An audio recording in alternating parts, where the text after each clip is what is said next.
Hey guys, Ryzen here.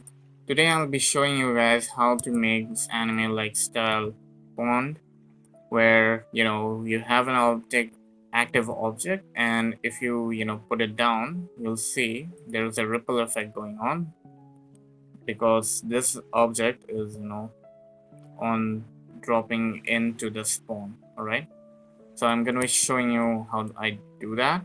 Alright, if you're interested in knowing how to learning how to do it, then watch along, right? So I created a new Blender file. I'm gonna delete the default queue and add a plane. I'm gonna enable my shortcut viewer so that you guys can see what I'm doing here.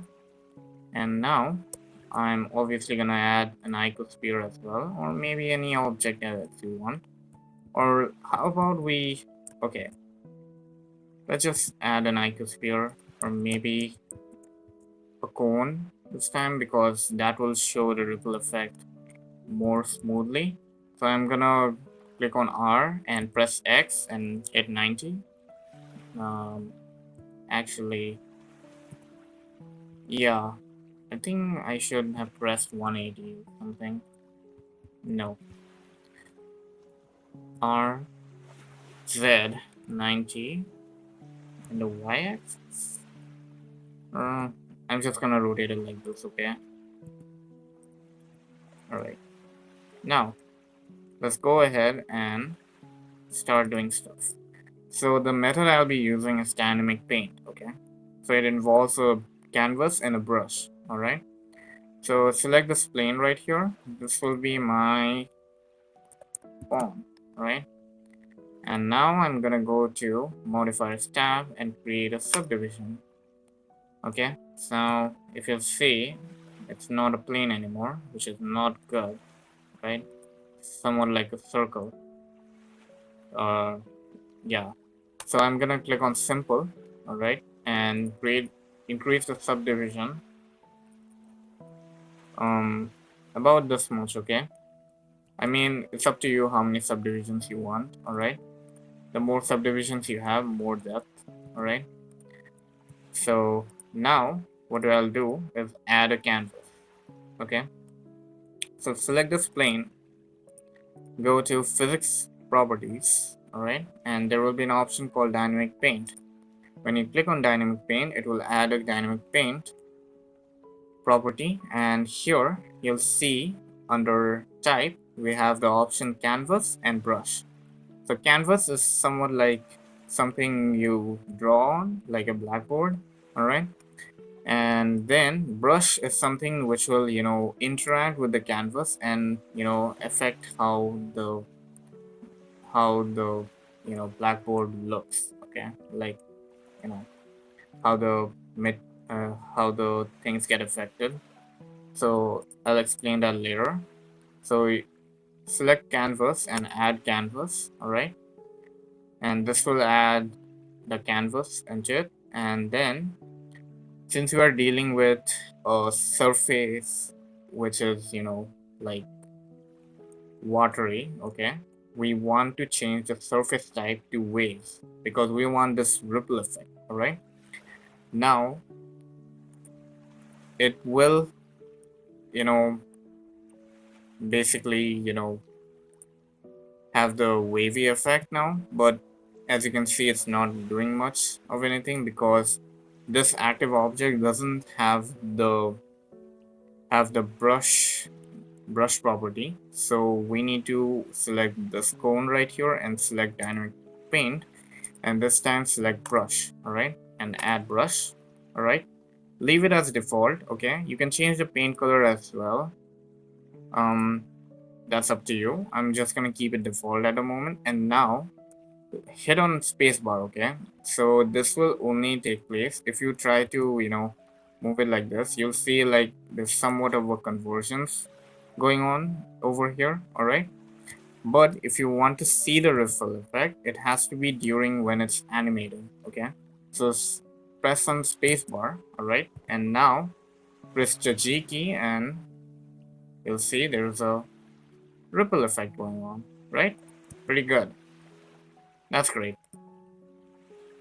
Now let's go ahead and delve more into it. Okay, so that's great. So we're gonna change the texture of this. Okay, so we want anime like style material. So we are gonna create new material over here. Now we are gonna get rid of principal BSDF, all right? And we are gonna be dealing with emission. Basically, it makes the colors bright, like somewhat like you know we are adding like light into the color. All right. Now do this. All right. You'll see nothing has happened at the moment. That's because we haven't added the colors that we want to light up. All right. So we're gonna have add a color ramp. All right. This color ramp will basically be the list of colors that will be involved in the plane. All right. So I'm gonna go ahead and this is the scroll bar. All right. We're gonna have like 3 of them. Okay. You can add more colors if you want. So if you select individual of them, you'll see that we can, select the necessary colors. Just increase the slider up so that you can, select the color you want. All right. And I'm gonna be going ahead and having this sort of effect, I guess. And then I'm gonna do this. All right. Now you can see there's nothing going on because we need to add um, something called Fresnel. All right. If we do that, we just have to connect fact to fact. All right.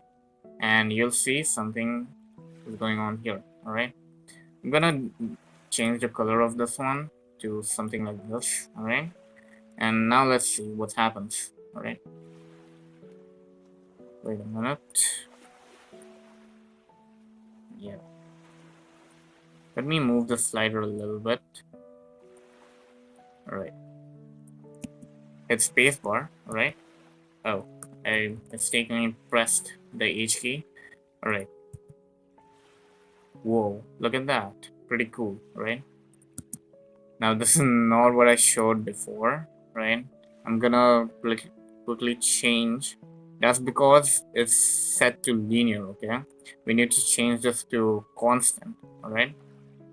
Okay, so this will like literally make colors constant and won't, affect the colors nearby or something like that. I don't know. But as you can see, now it's a little bit more what we need, right? Okay, that's great. So basically what I showed you before, I selected a similar color, maybe a bit darker, I'd say, okay? Like so, okay? So the thing about anime style fonts is that you have a bright color and then you have a little bit of darker color and then you have the rest is a little bit of basically white. You can change it to gray if you want, that's up to you. But yeah, and now you can see we have this going on. Pretty cool, right? So yeah, that's how you make it. All right, now this how we can animate it is, well, if you want, go over here. All right, I'm gonna do this. All right. Okay, let me see what's going on. All right. Yeah, I'm gonna add a keyframe here. All right. So to add a keyframe, press I. I guess rotation, location, rotation, and scale. I guess. Okay. And then I'm gonna move this a little bit over here, right? And maybe let's move it now. I location, rotation, scale, and then 90. I rotation, rotation, scale, location, rotation, scale. All right. Now I'm gonna hide it by pressing the H key. And as you can see, we have a ripple effect going on in different points. All right. Alt H to unhide it. Okay. Yeah. So as you can see, it's going through the door. If you want, you can have an interval in between, like somewhere over here, right? It's somewhere on top, and then location, rotation, scale, and that way it will be like going down, up, down, up, down, up. All right. Now you can use this effect and during stuff like rain. All right. You can add a rain emitter, okay, particle effects, stuff like that, and then have the particles collide with this object. But there will be a lot of ripples going on, okay? So you need to control how many particles are actually, you know, colliding with the canvas, all right? So yeah, that's it. That's how you make the anime style font effect, okay, with ripples, all right, with an active object. So I hope you found this short tutorial useful, and yeah, I'll see you guys next time. Until then, bye.